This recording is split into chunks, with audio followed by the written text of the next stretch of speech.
날 주신 하나님께 영광을 돌립니다. 여러분들 좋은 날 되시길 주님의 이름으로 축원합니다.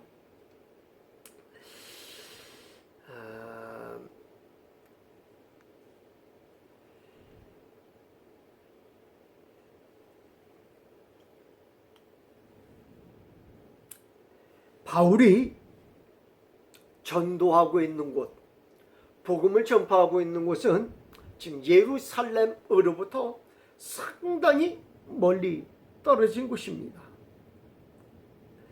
지금이야 금방 간다고 할지라도 예전에는 그곳에 가려면 박 며칠을 걸려서 가는 거리입니다.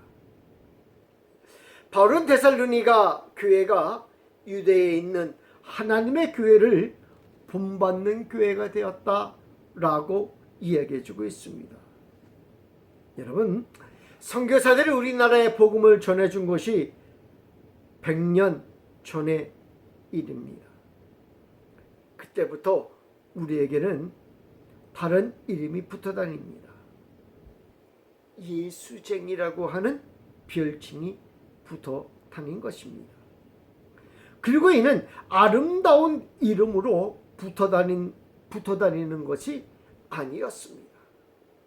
다른 사람들이 예수쟁이들을 핍박하기 위하여 만들어낸 별칭이었던 것입니다.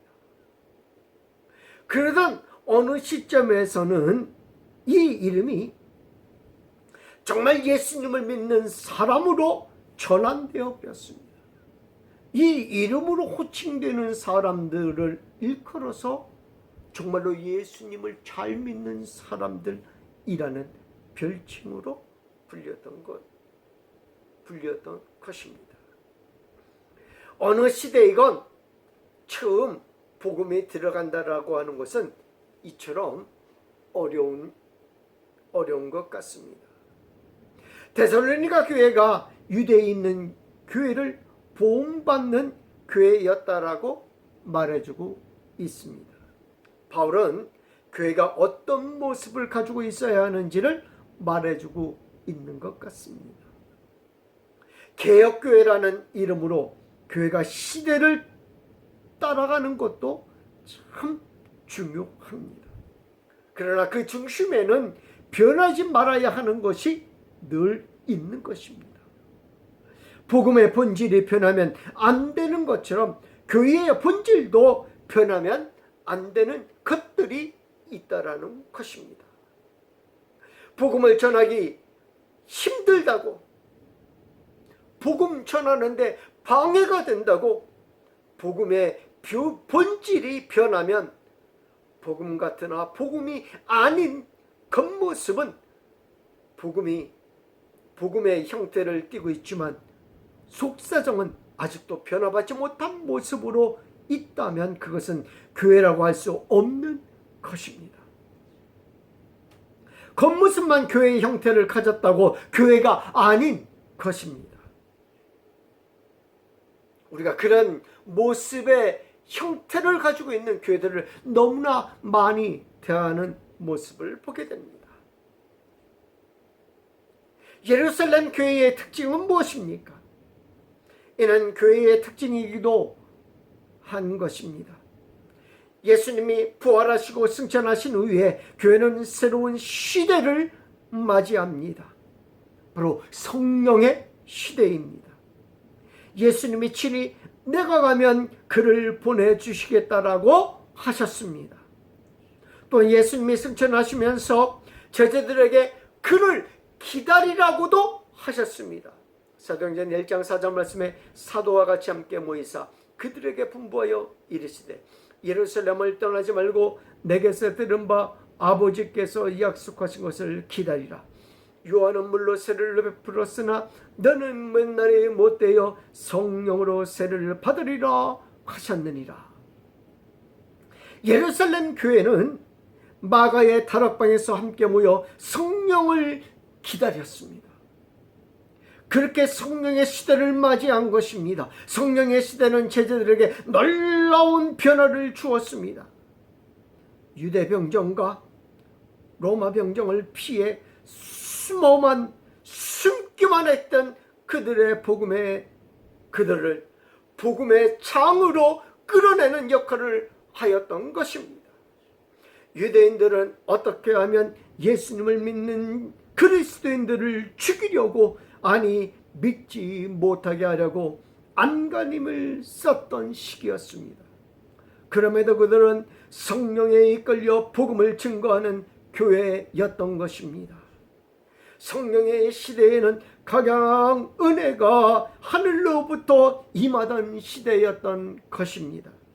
야고보서 1장 17절 말씀을 보게 되면 온갖 좋은 은사와 온전한 선물이 다 위로부터 빛들의 아버지께로부터 내려오나니 그는 변함도 없으시고 회전하는 그림자도 없으시니라. 기사와 기적이라고 하면 많은 이들에게 나타나는 것이라고 생각합니다.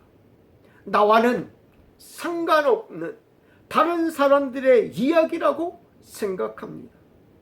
그러나 영적인 선물이 내려온 초대 교회였던 것입니다.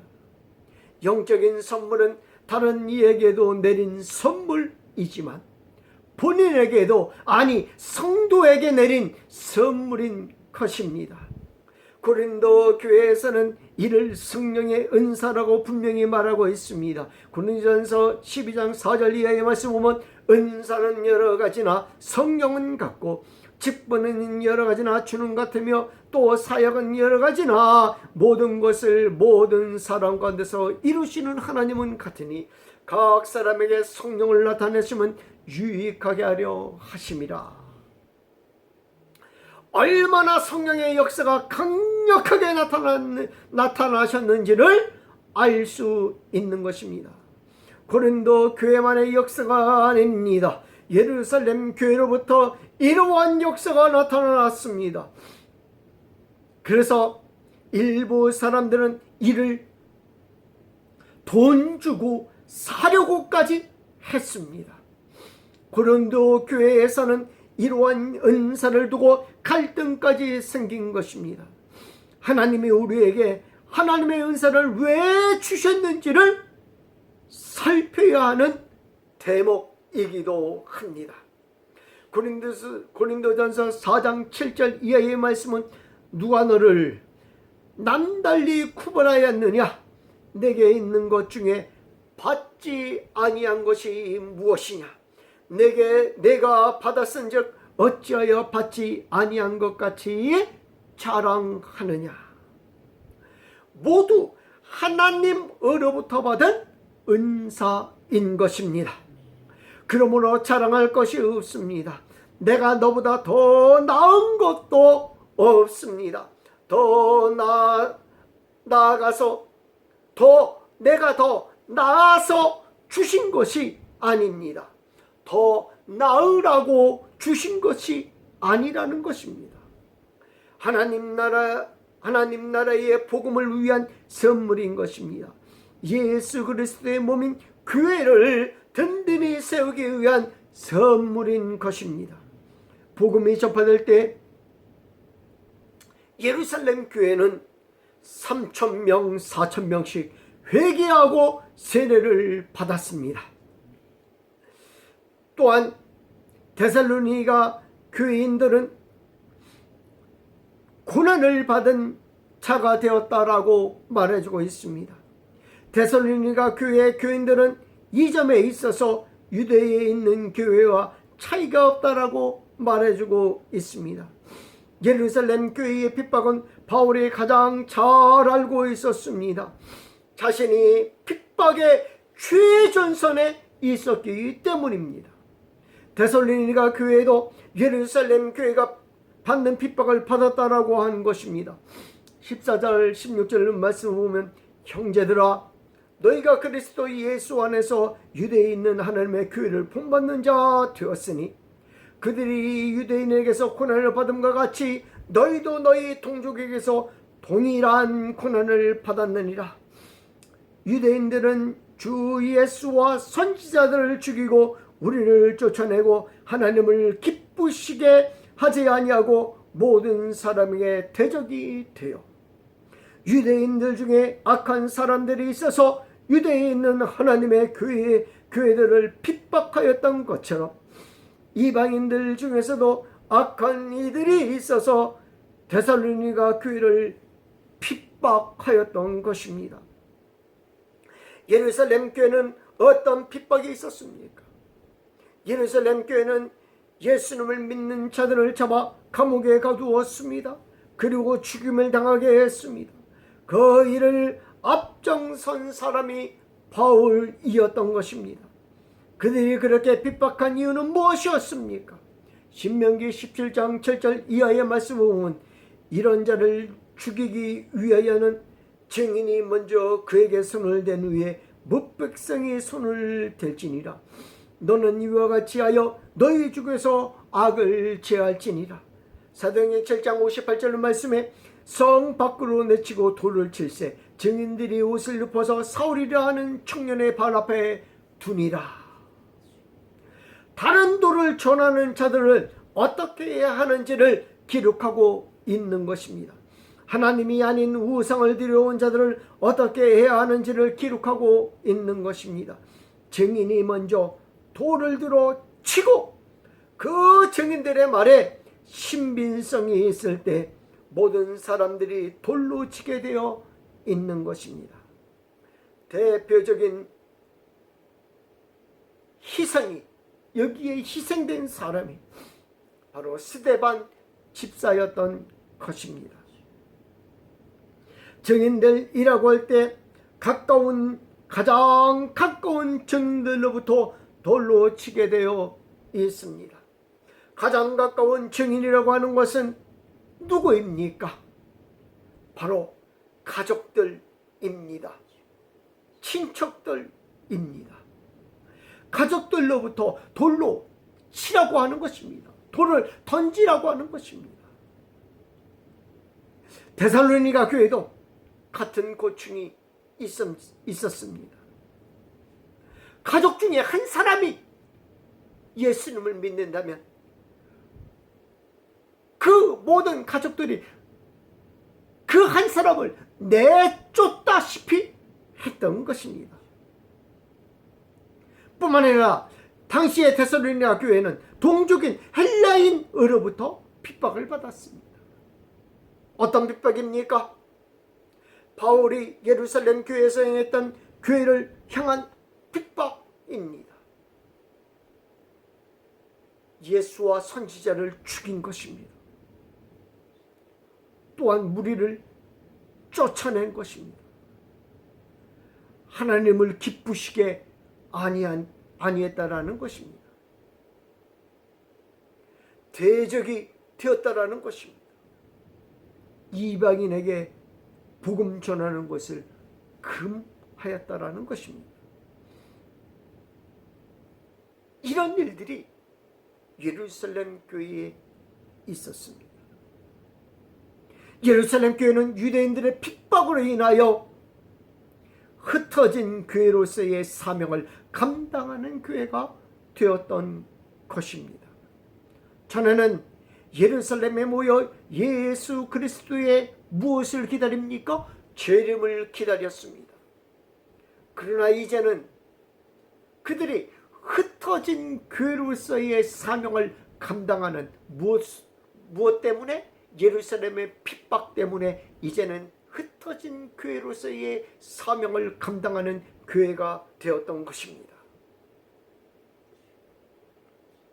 그러나 여전히 예루살렘 교회는 핍박으로 인하여 많은 어려움이 도사리고 있었습니다. 죽음을 각오한 복음의 현장이었던 것입니다. 당시에도 데살로니가 교회는 우리가 이미 살펴보았듯이 다신교를 믿는 사람들이었습니다. 유일신을 믿는 사람들은 그 무리에 끼일 수가 없었습니다. 그들은 수없이 모여 그들의 신인 우상에게 죄를 올립니다. 오늘은 바다 우상에게 죄를 지내고 내일은 산 우상에게 죄를 지내고 다음은 황제에게 제를 지내고 다음은 제우스에게 헤라에게 등등의 우상에게 제를 올립니다. 그렇게 지내지 않으면, 제를 지내지 않으면 안 된다라고 생각한 것입니다. 그런데 예수님을 믿는 사람들이 우상이라고 하면서 죄를 드리지 않는 것입니다. 예수님을 믿는 사람들이 모임을 거부합니다. 그들이 죄를 올리는 뒤에는 부정부패와 음란한 생활이 있는데 이를 예수님을 믿는 사람들이 거부하는 것입니다.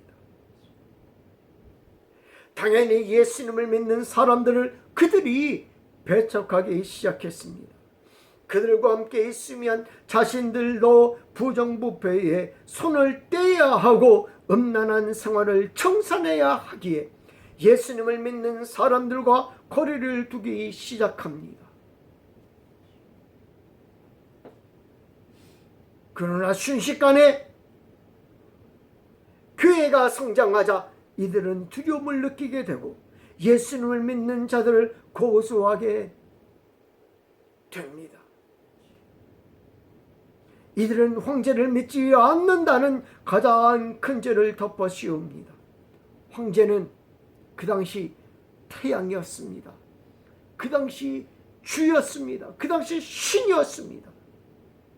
황제를 믿지 않는다고, 황제에게 죄를 지내지 않는다고 하는 것은 이거는 큰 반역죄가 되는 것입니다. 이제는 십자가의 형이나 원형극장에 끌려가 짐승의 밥이 되는 죄입니다. 또한 반역죄이기에 복음을 증거하지 못하게 합니다. 황제가 아닌 자에게 주님이라고 할 수 없기에 예수님을 주님이라고 부르는 이들은 반역죄에 해당하는 것입니다. 길드라고 하는 상인회에서 쫓겨납니다. 길드라고 하는 상인회를 통하지 않고는 장사를 할 수 없습니다. 이들은 짐승을 잡아 제사를 드린 고기만 시장에 내다 팔았다고 합니다. 또한 짐승을 제사에 드리는 절차 때문에 우상과도 밀접한 관계를 가지고 있었던 것입니다. 그런데 기독교인들은 우상을 믿지 않고 예수님을 믿기에 상인회에서 쫓겨나게 되는 것입니다. 배를 타고 나가 고기를 잡으려고 해도 그들과 함께 할 수 없습니다. 그들은 배를 띄우기 전에 우상에게 제를 지내는데 기독교인들은 그렇게 하지 않습니다. 그러니 기독교인들을 태우면 죄수가 없다고 우상이 노한다고 화낸다고 하는 것입니다.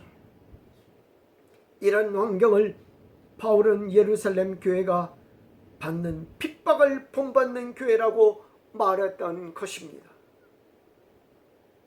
지금은 상황이 많이 다릅니다. 그러나 우리의 삶 곳곳에서 이러한 일들이 일어나고 있습니다. 핍박이라고 하니 교회에 못 다니게 하고 가두는 일이라고 생각합니다. 그러나 우리의 현장에서는 그런 일보다도 교회에 다니는 것으로 인하여 오는 피해가 있습니다. 직장에서, 친구들과, 친교 모임에서, 가족 모임에서 경계해야 합니다. 술 한잔하는 것이 무슨 죄냐고 묻습니다. 우리와 어울리면 한 잔씩은 해야 한다라고 합니다. 신앙의 경중을 떠나서 잘못인 것은 잘못이라고 해야 하는 것입니다. 아닌 것은 아니다라고 해야 하는 것입니다. 성경에 술 마시지 말라는 말이 있느냐라고 합니다. 내가 아는 누구는 잘도 마시더라 라고 말하면서 권합니다. 내가 아는 누구는 잘도 놀더라 라고 하면서 우리를 유혹한다라는 것입니다. 당연시 되는 것에서 왕따를 당하기도 합니다. 신앙인이라면 지켜야 할 도리입니다. 그러나 그들에게는 그들의 죄 외에도 죄를 채우는 꿀이라고 바울은 말해주고 있습니다. 16절 말씀에 우리가 이 병인에게 말하여 구원받게 함을 그들이 금하여 자기 죄를 항상 체험해 노하심이 끝까지 그들에게 임하였느니라. 죄를 항상 그들이 채운다라는 단어를 사용하고 있는 것입니다. 바울은 데살로니가 교회가 초대교회의 모습을 갖추고 있었음을 말해주고 있습니다. 교회의 모형은 초대교회의 모습을 본받는 것입니다. 우리 교회도 성령의 역사와 은혜가 충만한 교회가 되기를 축원합니다. 왜냐하면 그 모습이 초대교회의 모습이기 때문입니다. 성령의 역사와 은혜가 없는 교회가 얼마나 불쌍한 교회인지 우리는 절실하게 느껴야 됩니다. 우리는 성령의 역사와 은혜가 충만한 교회가 되어 정말로 하나님의 귀한 복음을 널리 증거하는 귀한 제단이 되기를 축원합니다. 기도하겠습니다.